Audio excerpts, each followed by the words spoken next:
Welcome back, guys, to the second episode of the official Roush Performance Podcast. You don't know Jack, and I'm hanging out with an awesome group of guys. I'm hanging out with the one and only Jack Roush Jr. and NASCAR champion, chicken farmer, driver of the Roush Fenway 17 stock car. Chris is actually known for a lot, and we're actually about to find out who Chris really is and what Chris gets into on his free time other than getting around the track crazy quick. So, Jack, Chris, what's going on, guys?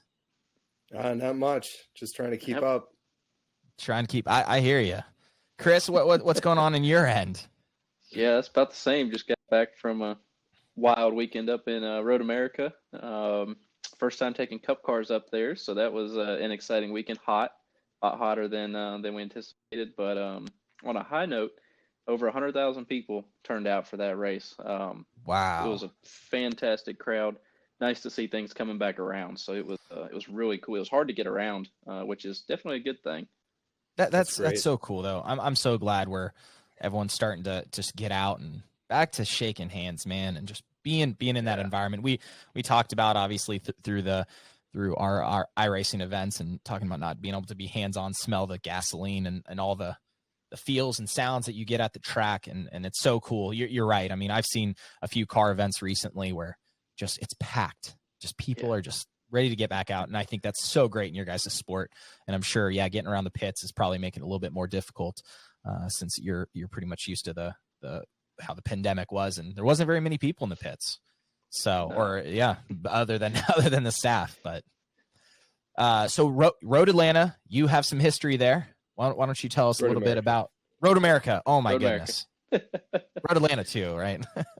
I've never been to that one, but don't never say never, right? I think a lot of things are changing right now, but yeah, Road America has been absent for a while. I will say that trying to walk in the garage and getting a bunch of people hanging out, trying to get some stuff signed, and I'm looking down at some of this stuff. I was like, man, this stuff's like antiques. Like I'm small here, young, and they're like, yeah, we've been waiting for y'all to come here for years. So wow, it is neat that the Cup Series went back. I think they said it was the 50s was the last time that the Cup Series was there at all. But wow, I've got a couple of races under my belt there, 2 Xfinity races, and then actually we got coincidentally the flag hanging over my shoulder here was our ARCA win from Road America with the Rulo brothers up there. So that's pretty good success there. Enjoy road racing in general. It was more shifting than we do at any other road course. I mean, it was several times you go all the way from first to fourth and right back down again.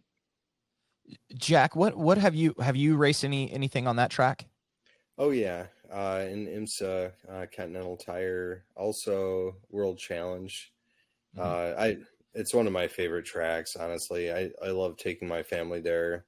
Very family oriented place, and just a really cool culture. Outside of the track too. Right. What kind of speeds are we seeing, guys? So like Jack, what was like I guess typically top speed there? It's not, of the tracks I've been to or road racing, it's not the fastest track, but it's really close. Daytona, the road course there is the fastest course that I've been on. Right. It's been a while. It has to be the right set of rules and everything, but I think we saw about 180 at Daytona. Road America, I don't know what the top speed was because I don't know how you feel, Chris, but when I'm going the fastest, it's right before you have to brake, and I'm not looking at my speedometer. I'm looking at the brake markers. Yeah, they don't even give us speedometers, so I have no clue. But and I'm with you. I'm looking at brake markers and trying to find. They put boards, and I don't know if this is always the case, but I feel like there's usually the 500 board is your first one. We had boards all the way back to 700 for our car. Wow. I guess just being heavy, but I have no clue the speed, but I would say, our lap times around there were 2 minutes and anywhere from 2 minutes and I think 11 seconds in qualifying to about 10 seconds of fall off into the race from that. So pretty decent lap times around there. What cool. were ways that what tools did you use to prepare for this race? I mean, going into a new track, obviously, yes, you've been there in the ARCA car, but now we're talking a little bit different weight, horsepower.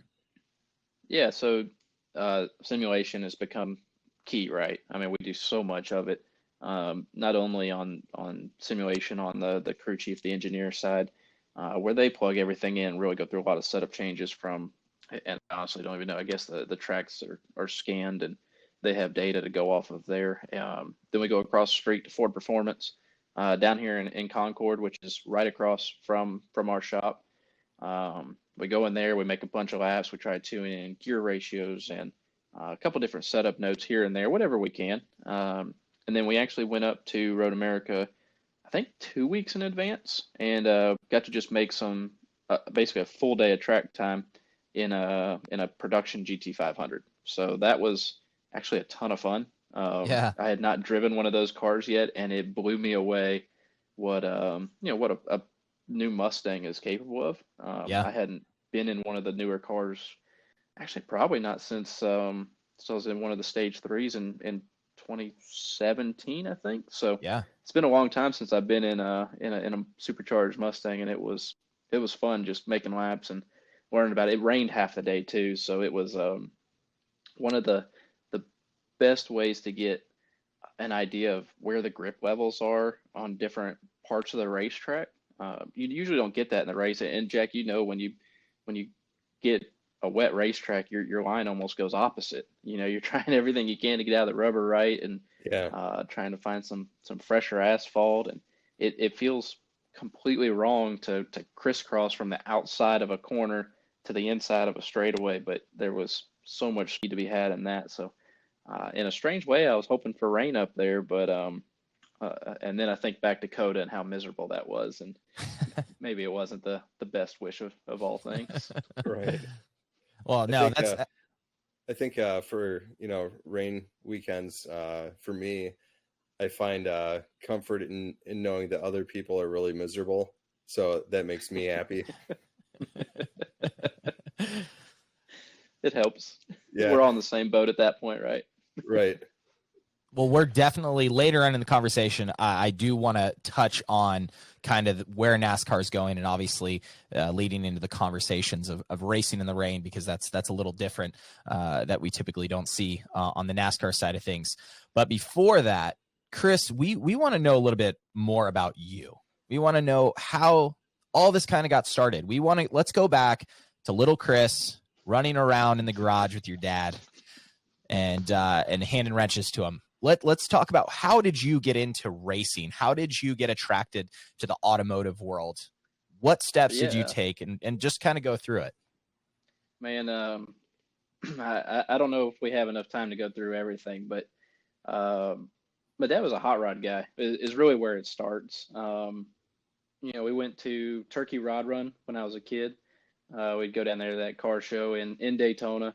I remember, walking around the infield and just massive amounts of cars, riding in the back seat of, I can't remember, probably a Chevelle is the one I remember. It had a seafoam green 67 Chevelle. It was Pro Street, I believe, was the term back then. It was no chrome, everything painted body color, really obnoxious colors, kind of the thing back then. Big scoop sticking out the hood, and not a blower, but it was had a gear drive on it. It was just obnoxious, and I loved it as a kid. But that was one of the things that, and my dad was always wrenching on something, and so I was always out trying to help him. You know how everyone talks about the kid holding the flashlight wrong and getting yelled at? Like, I know I was that kid. Like, I knew I did that kind of thing wrong, and I think back now to all the misplaced tools, trying to take dad's drywall saw that he used for work and try and create something with model cars, whatever it was. I mean, I destroyed dad's tools, and I feel bad now, and look back at all the mayhem caused because of what he got me into. I'm still blaming him for it. It's a disease that you get early on and just stays with you. But I've just always loved being around cars. I mean, basically wheels or a motor. I was on a motorcycle when I was 4. and started racing motocross, I think when I was 6, 5 or 6, and ran a. Say again? No, do you feel like the drive? I mean, obviously, yeah, you talked about being on a dirt bike at such a young age. Do you remember the adrenaline like push, and did that always drive you to go faster and faster, find something that's better and better? What's crazy is I remember how knotted my stomach used to get rolling into a track. Like I remember that I was terrified rolling in and not ready to go out there and do it, but it was like a light switch. Once you got on bike and the gate dropped, you were in your element. Like I loved it. And I really don't remember a whole lot of the course. I remember bits and pieces, and it is all kind of foggy now, but I remember getting caught in ruts of like the 250 bikes. I was on a little 50cc bike, right? So, our pegs would get hung on the ruts from the bigger bikes out there. Jeez. Just out having a good time. But it was it was the earliest racing that I did with Dad, and we'd pile in and go out to the racetracks. That was my first dipping my toe into the water of racing, and loved it. I ended up getting hurt, not real bad. I flipped over the handlebars and I got landed on by a kid, and it was kind of about the time we moved in Texas from Plano to Prosper, so we moved really far away from the motocross track. Mom already wasn't feeling it, especially after that event, and so found Bandoleros and Legends cars from 600 Racing. So started racing those out in Texas, and basically loved it. I think we won our first race, which was in like a Charger division, right? So it was, all the kids that had never run before, and went out there and was able to win that. I was like, yeah, I'm hooked. Like, this is gonna be fun. So I ended up staying on 4 wheels. Turns out it was better for me. I'm better on 4 wheels. Maybe. Oh well, we definitely know it was safer. Looking back now, and I was able to start traveling around Texas a decent amount. Got into Legends cars when I was 12, and that's when I really started taking it probably more seriously. Up until then, it was very much a hobby, right? Like, wanted to go have some fun on weekends, but turned 12, started racing Legends. You can race them anywhere in the country, right? I mean, it's a really affordable series. The rules are the same whether you go to Alaska and race or you go to Florida. It didn't matter. And so that opened up so many opportunities for us to travel around and race against different competitors. And so when we got to, I was 13 years old, we were getting out of school. So somewhere in May, getting ready for summer vacation, we'd been running around Texas, and had traveled just a little bit, but we sat in the living room with a buddy of mine that was crew chief in the car at the time, who now drives the motorhome for me to a lot of these cup races. Cool. So we've stayed tight. Cool. Sat down with him and my parents, and it was one of those, like, all right, it's time to have a talk here. Like, if you want this to be a hobby, we'll keep doing it. We'll keep racing Friday nights, Saturday nights, and you can start thinking long term about where you want to head with education and what you want to do. My family's been in some form of home building their entire lives. So Dad started framing homes at 19, and started his own business, and just a handful of years ago, actually. And after I was been in North Carolina for a while, and then he was fortunate enough to be able to retire last year. So it's cool to see now. That's cool. Working on getting him and Mom back to or out here in North Carolina. But nice. It was one of those talks where, like, all right, hobby is one way to go, but if you're serious about this and want to pursue this as a career, it's time to get serious.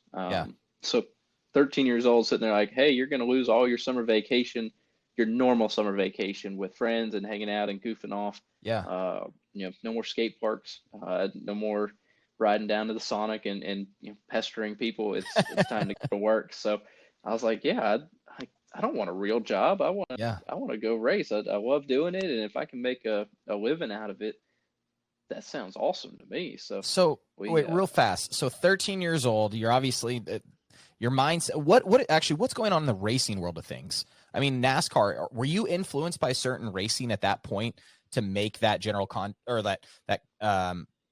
contact of like, I want to be the next Davey Allison, I want to be the next Dale Earnhardt? What was it there at that point? I think, yeah, we were huge NASCAR fans. Yeah. You know, we sat down and watched every Sunday.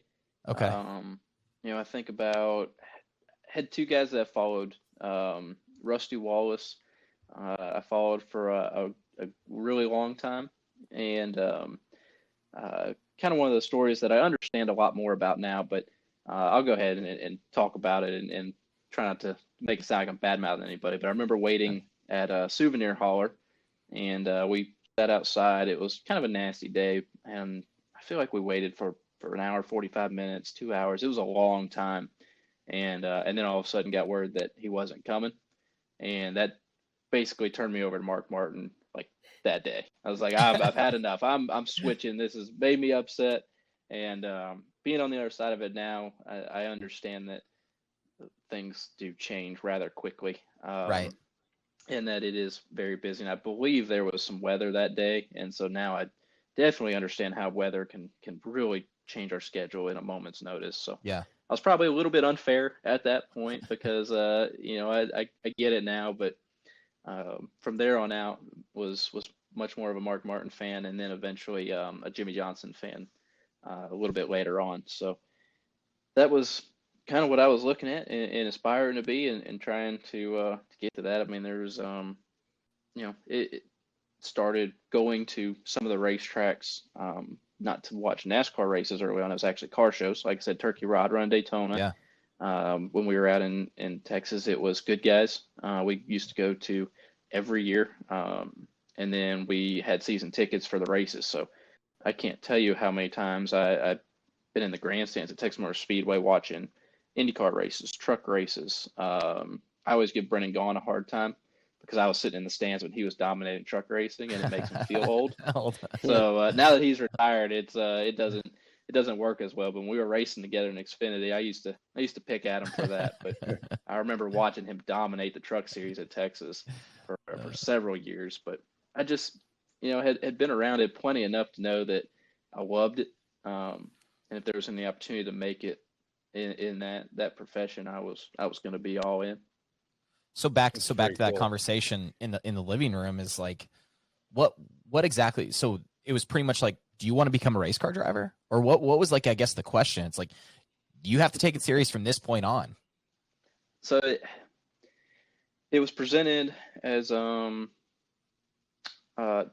funnel, right? And so it was, here, look, there are all these people at the top of this funnel that are racing, that are doing it because they love it. It's fun. And it can be a hobby. They might want to go somewhere with it, but in order to trickle out the bottom of that funnel, it's going to take a tremendous amount of focus and time and effort. And, you know, that's what you need to decide right now. That was the conversation is, if you want to trickle out that funnel and become one of 40, right? I mean, it's a very small percentage of people that are able to find their way, then it's full commitment right now. And, you know, at 13 years old, it sounded like I was really young and had plenty of time. But 3 years later, you're in a full-body stock car running, you know, 180, 190 miles an hour. And then at 17, you're testing at Michigan running 215, 220 at the time. Oh, so, I mean, it happened so quick, right? I don't think people realize, you know, that whole, you know, like what it takes to get there. It's cool to, you know, hear you talk about that. You know, you really do need to start very serious at that age. I actually got my two boys go-karting right now, and my older son JP is 12. He's worked. Both of them started when they were 5, and one day my son JP came up. We were at the go-kart track, and he said, "You know, I want to be a race car driver." And I told him, "I want you to be able to race, but I want you to do other stuff too. You know, that can be business or other stuff." But he's really stuck with it. And, you know, it's cool to see, you know, young people grow up and really start to develop those talents. I think another part of that too is that people don't realize how hard it is to develop skills as a race car driver. Right. It takes a very long time. It takes a really long time to learn how to pass.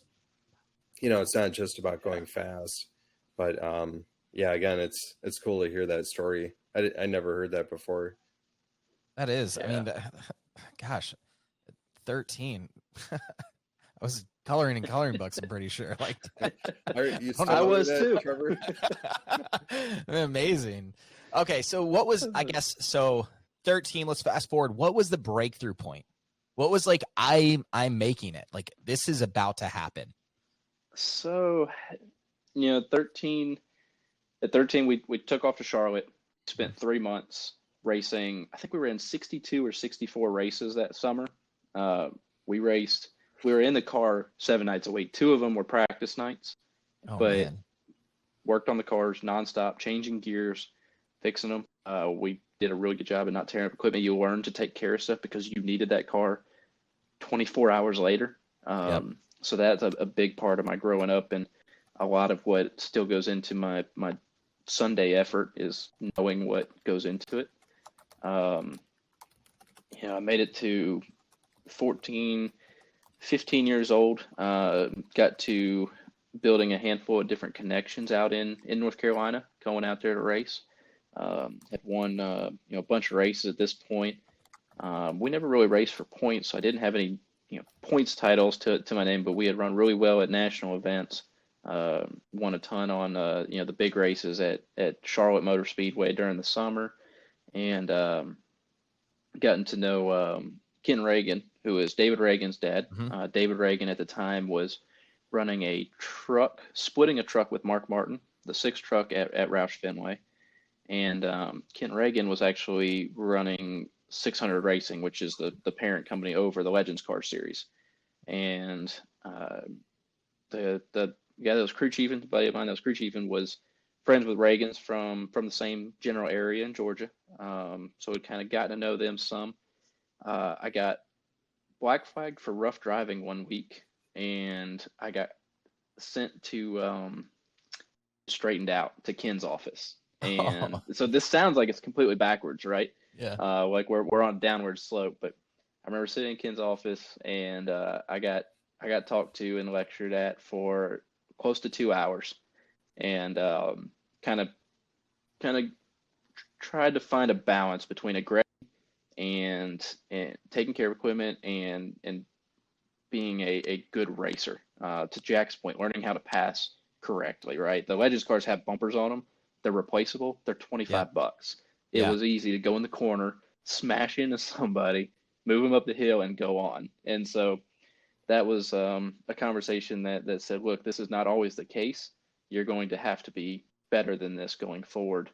From that day, we actually became pretty good friends with Ken and David as well, and started working out of the shop that David was working out of, building an ARCA car as he was running that truck as well, and just got to make a bunch of connections. Started going to the racetrack a little bit to hang out more than anything. And then when I was, 15, almost 16, so the summer before I turned 16, I was introduced to Robbie Reiser, who was competition director at Roush Fenway at the time, and through Ken and David, talked to him, kind of laid everything out of my intentions, my desire to go racing. And Robbie was a very old school racer, much like Senior, just put in the hard work and the effort and develop. And so it started out like, hey, if you want to come over here, we'll put you work down in the pit stop practice area. You can help clean up down there, glue lug nuts, whatever it may be. And pretty quickly evolved to, look, we can probably go ARCA racing with a little bit of help. And got to meet Jack and kind of talk that through. And it actually turned into a development deal. So it was sitting there like, all right, well, let's go ARCA racing. It'll be we can help supply motors through Roush Yates engines.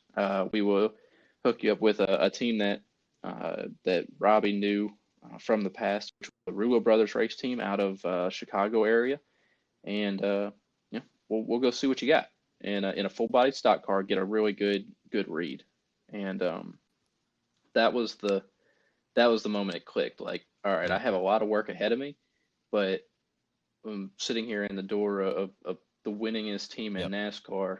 Here's that with opportunity. Paper in my hand that says, if you work well and you do well, you win races, you work hard, and you commit yourself to this, there's an opportunity ahead of you. And that was the moment for me. So, like I said, at 13, you're sitting there trying to make a decision. I want to really do this. And before I was 16 years old, I was like, this is my break. It happened in less than 3 years, 2.5 years.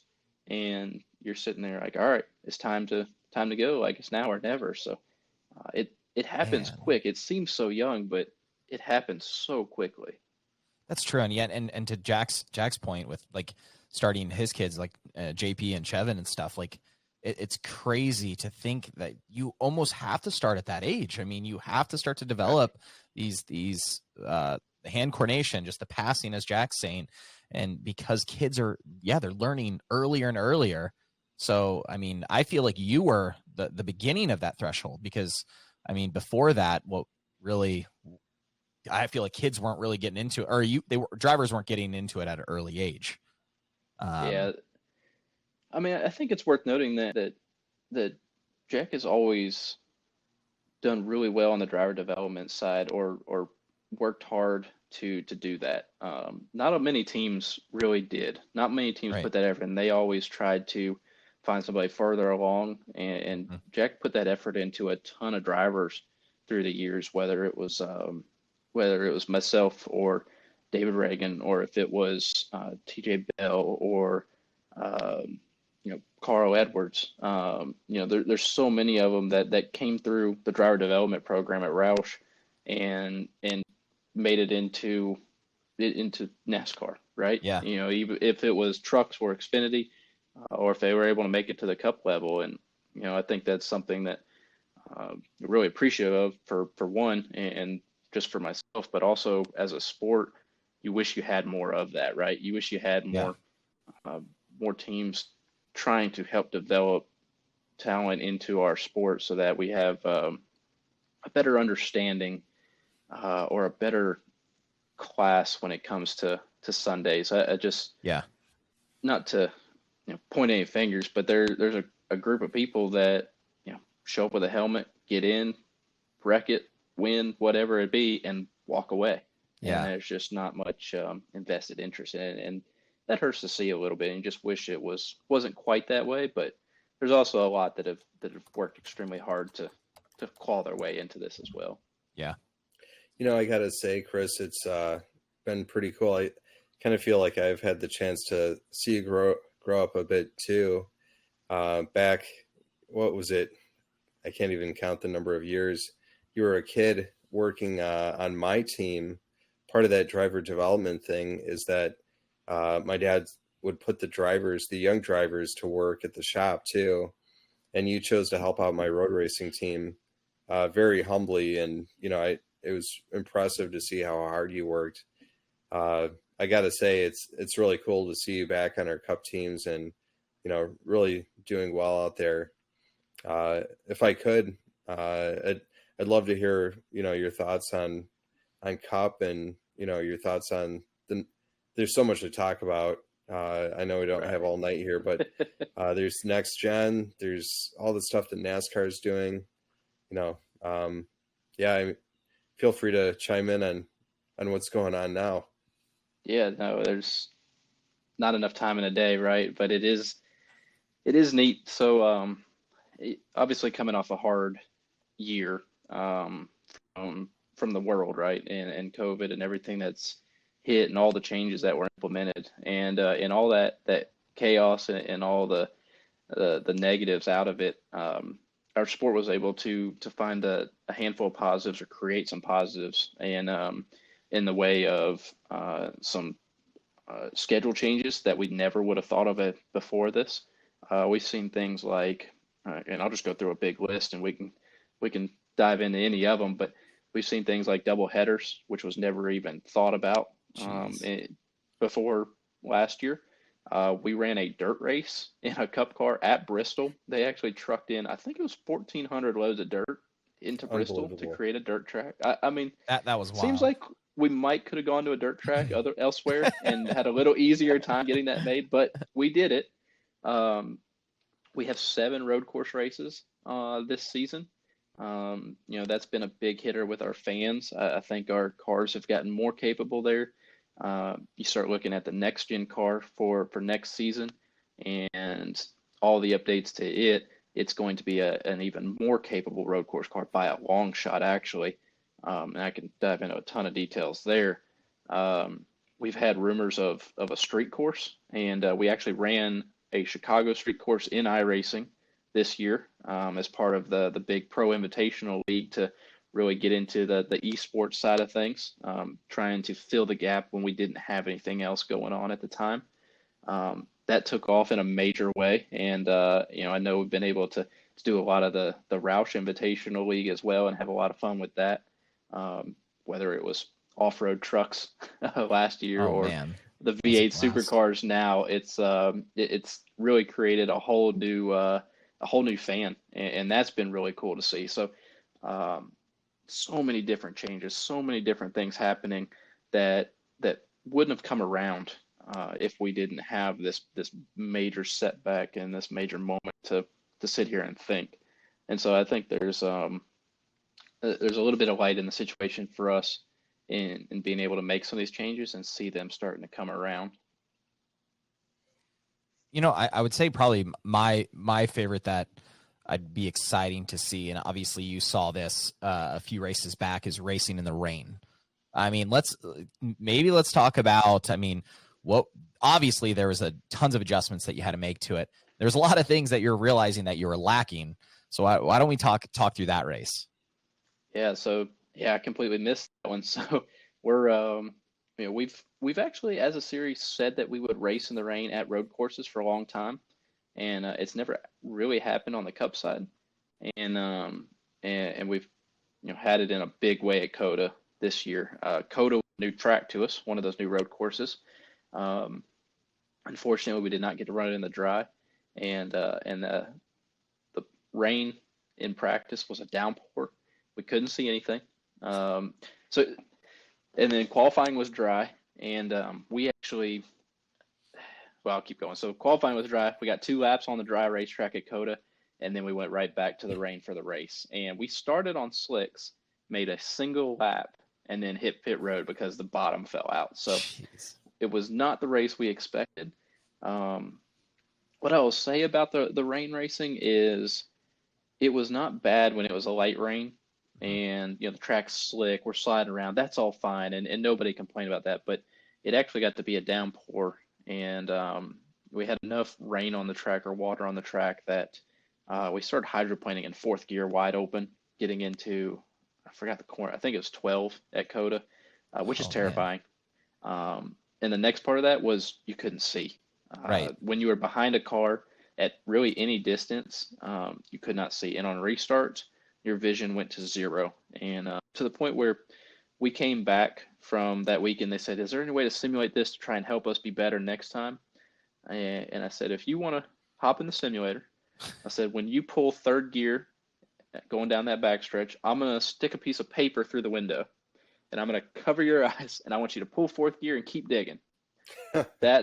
That was accurate to what we had going on there. It was, man, I believe it. Cool. It was horrible. And in that regard, we learned a lot as a sport because our windshield wipers couldn't keep up. The amount of roost that comes from under the cars is something that they've actually started thinking about. Not mud flaps, but rain flaps, possibly going forward. And then with the next gen car, we have a ton of different aero going on underneath. So it's very possible that it could really pull that roost and send it up over the car and try and help it, or try and keep it flatter. Also, we don't have brake lights, which I think really should have been implemented a long time ago for wet racing. We have a blinking red light that just tells you there's a car in the vicinity, but that doesn't help you. That red light Yeah. disappears very easily in a short distance. And then we really need brake lights for the Brazos, because you get to a point where you have zero vision, right? You haven't been counting the seconds that it takes you to get from turn 11 to turn 12, so you don't know where you're at. And so what we ended up having happen was cars lifting, thinking we were at the braking zone, and then cars not knowing and slamming into Oh them. man. Had a couple of really scary accidents, and out of that, we actually ended up red flagging and calling that race a little bit early, because it got even worse towards the end. And we had a big powwow after that, with a bunch of drivers in NASCAR and everybody in the industry is trying to say that, look, we're not complaining about racing in the wet or in a light rain, but we have to have vision. Ultimately, we have to be able to see where we're going. And if we lose that, then we have to stop. And so that was where we were at. I thought it was a lot of fun at first. But once it got too heavy, it's scariest thing I've ever done in my life. Well, I got to say, it's really impressive to me to watch NASCAR and how they're shaking things up. Yeah, this, I would agree with everything you just said, but to go out there and to make these changes and not have it all worked out, because you never can when you start new things like this. I think it shows a lot of bravery on NASCAR part, but also their vision too. I think I'm just as excited right now about NASCAR as much as I ever have been. I agree. I think we're at like the rekindle of just lighting a fire under NASCAR. I genuinely think, especially from I've always been a fan since I was a kid, and I mean, I'm not saying I've seen its highs and lows from a fan standpoint, but kind of have. But I definitely think with these changes, new tracks, the road courses are exciting as ever. These dirt tracks are insane, and I think that's just what we're looking for. But obviously, we want you guys to be safe, so hopefully they figure out some stuff in the rain over there. But one thing with being a NASCAR driver, I mean, that is literally what you are, and I think that's the coolest thing to be able to say that. And I think a lot of people would love to say that. And typically, like, you'd see a lot of like drivers like go home and kind of slow things down, put their legs up, kind of relax, but not you. Because I was actually I was on TikTok and I was scrolling through TikTok, and I see this Polaris Razor just ripping across a pond, and I'm like, holy crap, like that's ridiculous. And I watched it again, and then I looked down at the username, and it's like C_Buescher, something along those lines, and it's you ripping across the pond. So why don't you explain yourself about this one real quick? Yeah, so that was my first experience hydroplaning, so I was plenty ready for COTA. But so yeah, I mean, we got two sides. So we got some acreage out here outside of Charlotte, and got a little hobby farm started up and having fun. We dug a new pond, I think 2 years ago now, and have been waiting for it to fill up, because I've had this in my mind that I was going to skim across this pond at some point for a long time, like 9 months leading up to this actual event. I was like, I'm doing this. This is going to work. And I had to wait for the water level to rise up to be as close to the brim of the bank as possible, because obviously didn't want to dive off in and submarine the thing. Yeah. So I'd seen people in I guess in like the Oregon dunes or out west in those sand cars. They're big paddles on the back, and shoot, I've seen 1,200 horsepower twin turbo and all. I've seen them skim across some puddles out there in the desert, right? And they're not deep, but I was like, man, if they can do it, surely we can too. I was like, it just makes sense. And which it doesn't. I don't know why I thought that, and I had no backup plan. Had no clue this would actually work, and decided that the machine that I had spent way too much time and money on was going to be the perfect candidate to go skimming across our pond once it got full. And my first run, I almost messed up. So the next part is the pond is kind of catty cornered to the field that I needed to get a run at, and I wanted to make sure both front tires hit the water at the same time. So I actually had to go up a tree line and then turn it and then aim straight to get that run. And so my first time I was like, oh, I'll do a shorter distance. Well, that shorter distance required a lot sharper turn. And when I lifted to make the turn, got a bunch of turbo lag to it. And so it did not spool back up until it hit the water. And that was the worst case that I had of any of my trips across. Was my first one. It kind of just set down. You felt it working down in the water. And luckily it was a short trip, but that would not have been pretty if it had been across the middle. So that was probably about 50 miles an hour. Turns out 67 miles an hour is unlike when you have to be looking at that brake marker. I was staring at the speedometer because I wanted to make sure I had that. You were at that number. Yeah. Oh man. So we ended up 67 miles an hour, and it was a couple hundred feet across, and we made 15 trips across the water, and it turned into an amusement ride. I started having people come over. Successful trips, 15 successful trips, and are there any unsuccessful? Oh, you sold it? There were no unsuccessful trips. I sold it. I was like, all right, now I'm done. Like this has gotten out of hand. And what's the pond's name? Have you named the pond? We haven't named the pond. I think you need to. Yeah, you need to name it something based upon that. Might be slick there, Jack. That's awesome.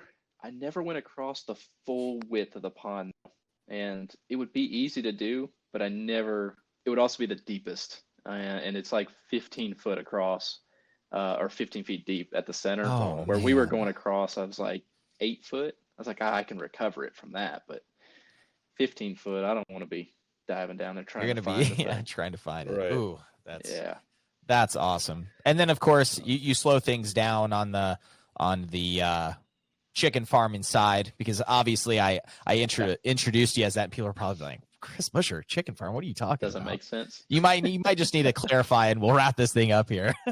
Probably, yeah. So I wish I had my sign. So I had a friend actually send me a sign that says "Beware the chickens," and I have it sitting on my counter. I should have brought it in for this, but we have a couple dozen chickens, and it's definitely more my wife's thing. So she does a lot of the work. I just have to help build the facilities and the coop and the run and all that. But we start out with chickens out here, and so we have farm fresh eggs. It's turned me into an egg snob, which is ridiculous. It's amazing how different they are than store eggs, and I'll get off on a tangent if I keep going, but it is so much better. Hard to explain, but that's awesome. Yeah, we'll next time you're down, we'll hook y'all up. We'll give you a couple dozen eggs. There you go. Heck yeah, try it out. It's so much better. But so we got a couple dozen chickens. We're up to a little under a dozen goats now. And we got 2 donkeys, miniature donkeys, and they are actively working on making a third one. Turned out they liked each other a lot real quick. Are any of the donkeys named Kyle Busch? No, Jack, no. Can I say I get where you're going with that. That was easy. The producer right now is shaking his head. Yeah, you didn't even have to say it. I knew where you were going. I shouldn't have. I should just let it keep going. Leroy. And I don't even know. We hadn't even named the girl yet. Well, if the baby comes out, just name it Kyle. Okay. We'll all know. We'll all understand it. I got you. Jack's shaking his head. Jack's gonna be covering his camera. That's right. I'm not a part of this. No, that's awesome. No, Chris, you have a really inspirational story. It's truly the American dream. I mean, from your dad's hard work and not pushing you, but getting you involved and keeping you around the garage and going to those car shows. It's crazy to look back and see what influenced you along the way. And then to be able to meet someone such as Senior is, I mean, it's truly amazing. You're a hard worker, just as Jack said, working in his pits. You did it all to make sure that you earned this. I mean, 100%. I think any person, any fan, that's what's cool about you. No matter, even if their favorite driver is someone else, everyone has 100% respect for you, which is super cool. And one heck of a driver, Chris, and chicken farmer and Polaris driver and all this other stuff. So no, you're the man, Chris. And we really, really appreciate your time. Thank you so much for hanging out with us here on episode 2 of You Don't Know Jack. And guys, also if you want to win $200 of Roush gear, head over to RoushPerformance.com, click that link at the top, and just fill out a quick few things there, and you'll have your chance at each month. We're going to be doing a drawing for $200, and you can be hooked up with some sweet swag like the new shirt that I have on right now. Model it there for you. It's pretty awesome. All right, guys, thank you so much for listening to episode 2 of You Don't Know Jack, and we will see you on the next episode. Jack, Chris, thank you guys so much for hanging out, and we'll see everyone next time.